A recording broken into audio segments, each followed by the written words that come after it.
प्यारे बच्चों और विद्यार्थियों, दोस्तों, हमारा जो असिस्टेंट प्रोफेसर का जो एग्ज़ाम है, जो थोड़ा सा पोस्टपोन्ड हो गया, तो वो आपका अप्रैल में पहुंच गया। उससे पहले वो 16-17 फरवरी का था। तो उसमें 1 महीना, आपको 2 महीने फालतू मिल गए एक तरीके से। देखिए, हमने इसमें जो क्वेश्चन तैयार किए हैं, आमतौर पर 1 से 30 तक क्वेश्चन आते हैं इसमें, और बाकी 31 से लेकर आपके 100 तक जो क्वेश्चन आते हैं सब्जेक्ट के आते हैं। तो इसमें असिस्टेंट प्रोफेसर का जो स्पेशल सीरीज शुरू की है हमने, डेली एक तरीके से 30 क्वेश्चन की। तो इसमें 5 क्वेश्चन आपके 6 क्वेश्चन आपके करंट के हैं, और पर्यावरण के क्वेश्चन है इसमें आपके 6, और ऐसे ही आपके ये 6 यूनिट है टोटल। तो लगभग 5-5 क्वेश्चन हर यूनिट के हैं। तो इसमें हमने 5 अंक 30-30 क्वेश्चन लिए हैं, बिल्कुल उसी तरीके से जैसे मतलब आपका पेपर आएगा। तो चलिए शुरू करते हैं। आज हमारा प्रैक्टिस सेट 2 है। तो इसमें जो हमारा प्रैक्टिस सेट 2 है, मुश्किल से 10-12 मिनट लगते हैं और आपके 30 क्वेश्चन कंप्लीट हो जाते हैं। तो पहला क्वेश्चन है हमारा इसमें, निम्नलिखित में से कौन प्रभावी शिक्षण हेतु मूलभूत आवश्यकता, बच्चों मूलभूत पूछ रहा है, आवश्यकता नहीं कह रहा, मूलभूत आवश्यकता कह रहा है। तो यहाँ क्या है, तो इसका आंसर है पर्याप्त संसाधन और प्रौद्योगिकी, ये प्रभावी शिक्षण के लिए मूलभूत आवश्यकता है। इसके बाद नेक्स्ट क्वेश्चन आता है, ओजोन छिद्र की सर्वप्रथम खोज निम्न में से कहाँ हुई। देखो बच्चों, आंसर तो दक्षिण ध्रुवीय क्षेत्र आएगा। वैसे जो हमारा अंटार्कटिका महाद्वीप पड़ता है उसके ऊपर ऐसा हो रहा है। तो इससे इसके छेद के बढ़ने से एक तरीके से तापमान बढ़ रहा है, जलवायु में बहुत बड़े परिवर्तन हो रहे हैं। तो दक्षिणी ध्रुवीय क्षेत्र है जहां ओजोन छिद्र की सर्वप्रथम पहचान हुई। तीसरा क्वेश्चन है, किसके प्रभाव की दिशा प्रमुखतः एक तरफा होती है। यानी कि जो एक तरफ होता है, एक तरफ क्या होता है भाई, अधिगम होता है। अधिगम को अंग्रेजी में लर्निंग कहते हैं। लर्निंग का मतलब होता है व्यवहार में परिवर्तन या व्यवहार में संशोधित परिवर्तन या चेंज टू बिहेवियर। तो किसमें प्रभाव की दिशा का प्रमुखता एक तरफा होती है, तो भाई अधिगम में होती है। नेक्स्ट क्वेश्चन आता, प्रयोगात्मक शोध आधारित अध्ययनों में सांख्यिकीय विश्लेषण के लिए निम्नलिखित में से किस चर पर विचार किया जाता है। तो भाई याद रखिए, आश्रित चर पर। यानी कि शोध, प्रयोगात्मक शोध आधारित अध्ययन में जो सांख्यिकीय विश्लेषण के लिए हम आश्रित चर का सहारा लेते हैं। इसके बाद नेक्स्ट क्वेश्चन आता है, इंद्रियानुभाव शोध, जो यानी कि इंद्रियों, जिसमें इंद्रियों का इस्तेमाल होता है, जैसे जीभ का होता है चाटने में, या हाथ का होता है स्पर्श में, या कान का होता है सुनने में, या मुंह का होता है बोलने में, उस तरीके से। तो इसमें कौन सी विधि का प्रयोग होता है, तो भाई इसका प्रयोग है आपका वैज्ञानिक विधि। इंद्रिय अनुभव में जो होता है, इसमें वैज्ञानिक विधि का प्रयोग होता है। इसके बाद नेक्स्ट क्वेश्चन है, एक थीसिस। एक थीसिस का मतलब है शोध प्रबंध। इसमें जो चित्र और तालिकाएं रहती है ना बच्चों, वो मूल पाठ में ही होती हैं। यानी कि जो हमारा शोध प्रबंध होता है उसमें चित्र और तालिकाएं मूल पाठ में ही होती हैं। नेक्स्ट क्वेश्चन आता है, जैव विविधता संबंधी अभिसमय यानी कि सीबीडी का सचिवालय कहां पर स्थित है। भाई कनाडा के मॉन्ट्रियल शहर में सीबीडी या जैव विविधता संबंधी अभिसमय का सचिवालय या सेक्रेटरीट है। ओलिगोट्रॉफिक झीलों की विशेषता क्या होती है।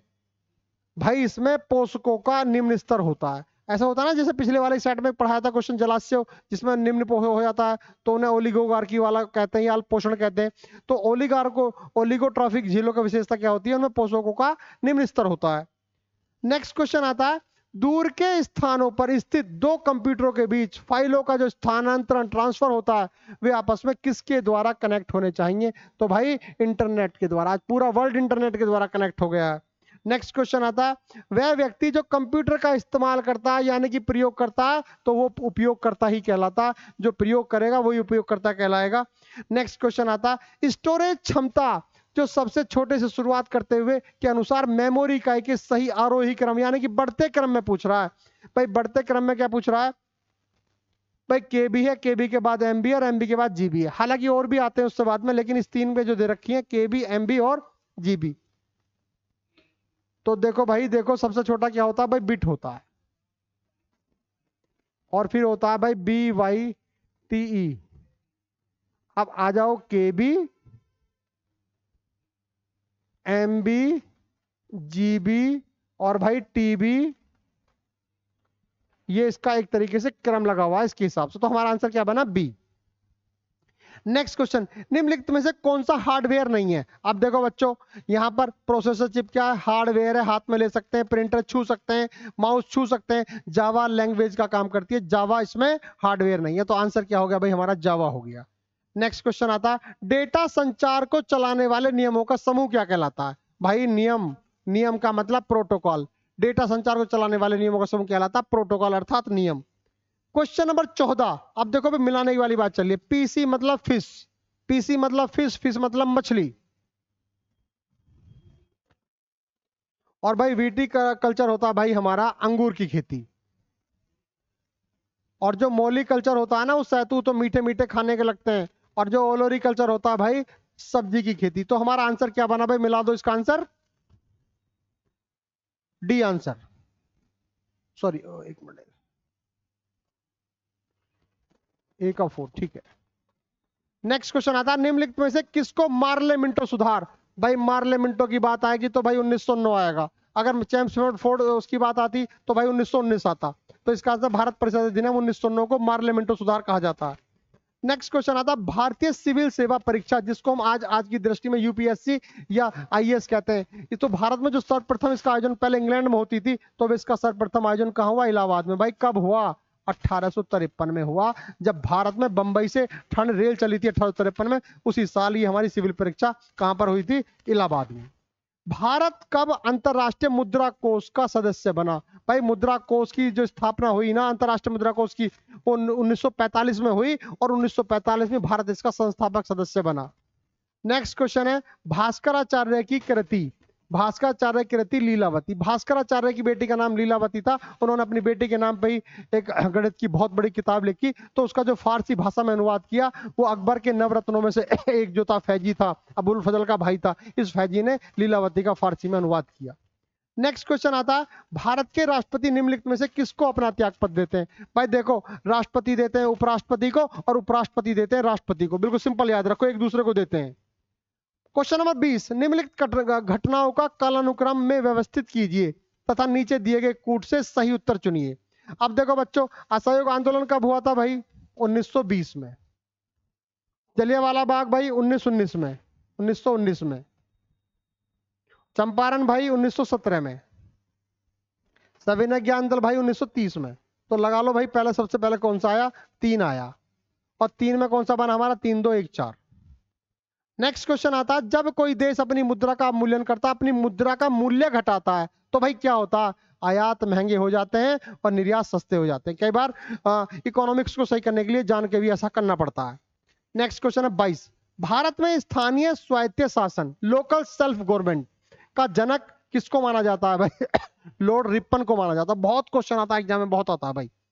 नेक्स्ट क्वेश्चन है सम्राट हर्षवर्धन ने जिस स्थान पर राजधानी स्थापित की थी, तो भाई वो क्या था, कन्नौज। ये वही कन्नौज है जिस पर कई सौ सालों तक ये आपका क्या बोलते हैं वो 3 जो वंश थे, बंगाल के पाल थे, महाराष्ट्र के राष्ट्रकूटास थे और ये तीसरे वो थे आपके प्रतिहार गुर्जर, इन तीनों में संघर्ष चला तो कन्नौज के ऊपर ही चला था। तो कन्नौज को हर्षवर्धन ने अपनी राजधानी स्थापित की थी। गांधी जी ने दांडी यात्रा या कहिए दांडी मार्च, ये कब किया था, दांडी मार्च किया था मार्च 12 1930 में। ये नमक का जो क्या था, नमक आंदोलन, जो मतलब नमक के नियम बना तोड़ दिए थे, अवैध रूप से मतलब कानून तोड़ दिया था नमक का, तो उसे दांडी यात्रा कहा जाता है और इसी से सविनय अवज्ञा आंदोलन की शुरुआत हुई है।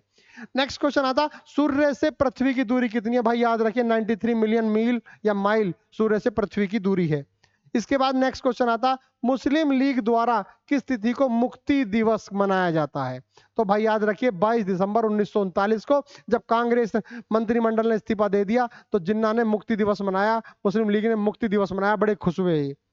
इसके बाद नेक्स्ट क्वेश्चन आता भारतीय कृत्रिम अंग निर्माण निगम के प्रधानमंत्री दिव्यास केंद्र का उद्घाटन अक्टूबर 2024 में कहां किया गया है। तो भाई ये किया गया है देहरादून में। क्या किया गया, प्रधानमंत्री दिव्यांश केंद्र, यहाँ पर जो कृत्रिम निर्माण, जैसे हाथ पैर टूट जाते हैं तो कृत्रिम बनाए जाते हैं, तो उसका उद्घाटन कहाँ किया गया, देहरादून में। इसके बाद नेक्स्ट क्वेश्चन है 2023 में आईसीसी के सर्वश्रेष्ठ एक दिवसीय अंतरराष्ट्रीय पुरुष क्रिकेट खिलाड़ी के रूप में किसको चुना गया है। भाई विराट कोहली को एक दिवसीय अंतरराष्ट्रीय पुरुष क्रिकेट खिलाड़ी चुना गया है। 27 अगस्त 2024 को भारत बायोटेक इंटरनेशनल लिमिटेड ने हेजा के टीके को किस नाम से लॉन्च किया है। तो भाई याद करिए, इन्हें सब हिला दिए, ऐसी कोल आई जिसने सब हिला दिए, हिलकोल। हिलकोल का मतलब है भारत बायोटेक इंटरनेशनल लिमिटेड ने हेजा के टीके को लॉन्च किया है हिलकोल के नाम से। इसके बाद है केंद्रीय मंत्रिमंडल ने सितंबर 2024 को पूर्व राष्ट्रपति रामनाथ कोविंद की अध्यक्षता में एक राष्ट्र एक चुनाव, वन नेशन वन इलेक्शन पर एक समिति का गठन किया गया है और अध्यक्ष सहित इसमें 8 सदस्य हैं। ये भारत के पूर्व राष्ट्रपति जो रामनाथ कोविंद है उनकी अध्यक्षता में किया गया है। और इससे क्या होगा, सारे देशों के चुनाव एक साथ, मतलब पूरे देश के विधानसभा और लोकसभा की बात करी गई है फिलहाल इसमें, बाद में पंचायत की बात करी जाएगी। एक साथ चुनाव के लिए कमेटी बनाई गई थी। तो आज के प्यारे बच्चों ये 30 क्वेश्चन हो गए। 30 क्वेश्चन आपके एग्जाम में आएंगे। रिवाइज करते रहिए, पढ़ते रहिए। धन्यवाद। जय हिंद, जय भारत।